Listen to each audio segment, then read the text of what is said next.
What's up guys? Welcome to my video channel. Today is mag-share lang ako ng aking setup regarding sa anti-lag or least lags gamit ang bandwidth management. So marami kasi nagtatanong sa akin bakit hindi masyadong lag ang aking piece wifi. Akala nila gumagamit ako ng Microtech router. So wala akong alam sa Microtech router.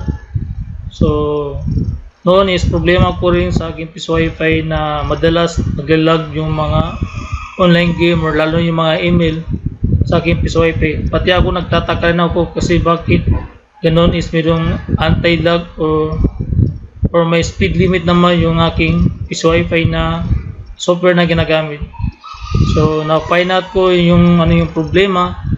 So naisip ko na ang subukan yung mga router na may bandwidth management. So bago po lahat, no, so alamin po natin bakit merong nangyari yung lag sa ating PC wifi kahit mabilis yung ating internet connection.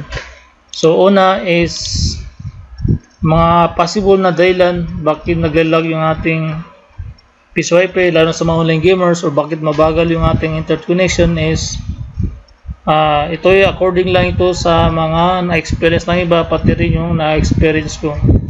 So una is yung unstable ISP, yung internet service provider, gaya ng mga naka-SIM base, kumaga gamit yung SIM card.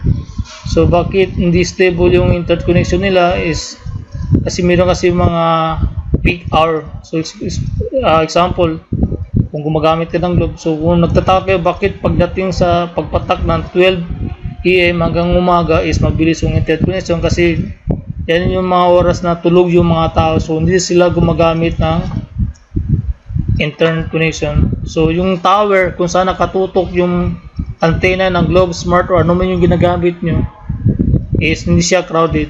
So nagtataka lang kayo bakit pagdating ng mga alas 7 or alas 6 ng gabi hanggang is bumabagal yung internet connection kasi halos lahat is nasa bahay nagpapahinga. So ang libangan na lang is mag-internet. So naging crowded yung tower na kung saan nakaharap yung mga antena na ginagamit nilang ginagamit yung internet connection. So naging crowded yung tower. So possible na hihina yung internet connection kasi marami yung gumagamit. So isa po yung side lang bakit na ma-encounter natin bakit bumabagal yung ating piece wifi o naglalag yung ating vending machine. So nang pangalawa is low quality router. So ang ibig kong sabihin dito kasi meron kasi mga router na hindi yung maganda yung transmit ng data. Especially yung hindi yung makapagbigay ng example pero may encounter nito. Meron kasi mga router na hindi maganda yung transmit ng data ng internet connection galing sa main router to one. So low quality router na tawag ko dito kasi meron kasi na kumaga unstable yung binibigay ng internet connection.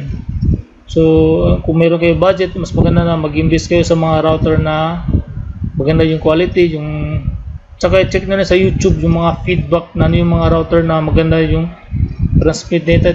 So ano man yung nakita sa YouTube na maganda yung feedback. So sa akin na part is kung may budget naman ako is okay yung bumili ako ng router na gigabit kasi mas maganda yung daloy ng internet connection.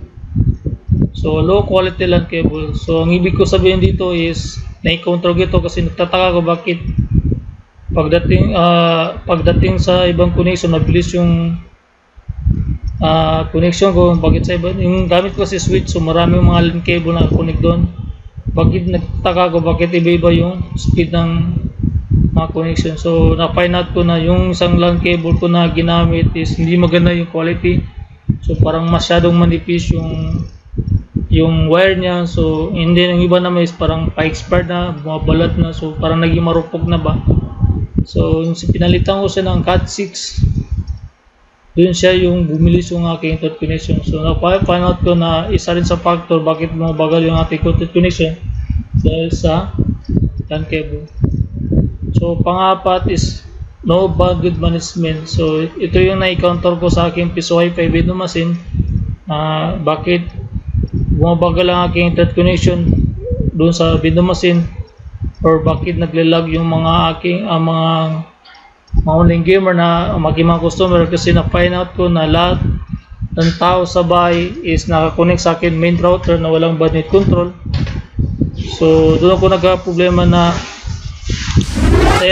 factor bakit na-find out ko na doon sa bahay is lahat na nakakonect doon is walang control. So kung may nagda-download, nasusulo yung internet connection, hindi na-apektuhan yung vending machine. Umaga nakukulangan yung internet connection papunta sa vending machine, kasi doon pa lang sa bahay lang is nasusulo yung internet connection. So yung mga tao sa bahay is anytime mag-download sila ng malaking files, so doon walang band control, walang control yung internet speed nila, walang speed limit, is nasusulo nila yung internet connection. So nakukulangan yung nasa vending machine sa aking piece wifi. So ano yung setup ko, share ko lang, no? Ito yung aking setup, no? So ang setup ko is meron siyang dalang aking vending machine. Yung isa is naka P2P. So lahat po yan merong budget management. So makikita nito itong aking ISP Fidelity Fiber 30 Mbps is ang lahat ng tao dito nakakonect dito. Ito yung factor bakit bumabagal yung internet connection sa aking piece wifi vending machine. Dahil lahat ng tao nakakonect sa wifi router, sa PLDT router, ito lang budget management. So nasulo yung internet connection na doon sa bahay. So nag-decide ako na patayin yung wifi connection dito, and then ilipat ko sila doon sa isang router na kung saan may limit, may speed control. So lahat ng tao sa bahay is dito nakakonect sa So dito is kahit mag-download sila is okay lang, kasi hindi nila masusulit internet connection kasi nakalimit yung speed nila. So nilagay ko na speed doon is 2 Mbps. Upload ganoon din. So ito enough na yan para maka-play sila ng video, hindi maka-download pero hindi lang yung masusulo yung internet connection, kasi maka-download sila pero hindi ganun kabilis. So sa aking piece wifi video machine meron ng limit din, naka 2 Mbps download, and upload naman is 3 Mbps. Bakit mataas yung upload kaysa download? So in my experience, nabasa ko rin sa forum na during naglalaro ka pala, no, na lahat pala ng ginapindot, rank up, level up, o yung mga items, or yung siyempre, no, kasi nag-grow yung ating character sa online games. Sa my email naman is parang nag-rank up tayo, is lahat pala ay nag-upload sa kanilang system, kasi kailan nila ma-save na nag-grow rin yung ating character sa online game. So ginawa ko 3 Mbps. So na-avoid yung lag.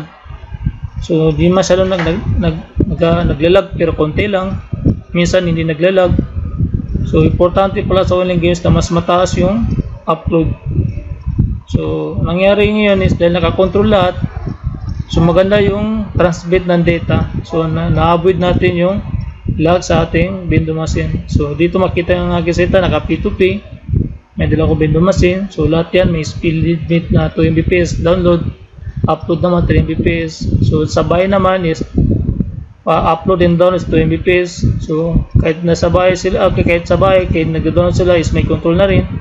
So maganda yung paghati-hati na internet connection. So dito sa ganitong setup is na-avoid ko yung lag sa ating online games. Hindi totally na-avoid, pero kahit papano is nababawasan yung online game, yung lag sa online games. So guys, hopefully guys, no, meron kayo naintindihan, no? So ito yung setup ko, naka P2P setup siya. Hindi lahat yan naka bandwidth management, may control po lahat, no? So kung meron kayo naintindihan is paki-like and subscribe na ating channel, at paki-share na rin sa mga hindi nakakala na ganitong setup. Hindi ko sinasabi na anti-lag o less lag talaga ito, pero ito yung ginawa ko bakit hindi naglalag yung aking piece wifi naman sila, no, sa mga online gamers. Tandaan po natin yung mga online gamers ang dahilan bakit malakas ang ating piece wifi. So importante na mabigyan sila ng stable connection. So sila yung nagbibigay, kumaga silang pinaka dahilan bakit malakas ang kita natin. So kung meron man akong mali na sinabi dito is pag-correct na lang, no? And kung meron ko yung dagdag na additional is pwede nyo pa i-comment below sa video na to. So guys, no, regarding pala sa anong router maganda dito sa gamitin sa bahay is kayo na bahala maghanap. ang importante is hanap po na router na meron siyang bandwidth management. So ang purpose natin ng paglalagay ng router sa bahay is para makontrol na rin yung internet connection doon. May speed limit na rin, hindi lang yung vending machine lang yung may speed limit, kasi useless kung may speed limit na yung vending machine pero yung main router mo na sa akin PLDT router is walang control, is useless. Kasi kung wala control yun, susuluin lang yung mga nakatira sa bahay. So nag-decide ako na mag-iwalay na isang router, kung lahat sila doon sila kukonek. So ang PLDT router is naka off yung wifi niya, or kung ayaw nyo yung wifi niya, pinipalit na password, pero huwag nyo ipa-connect yung mga tao sa bahay o bisita. So dito lang sa isang router na ginawa nyo. So ang ganito lang guys, no? So thank you for watching.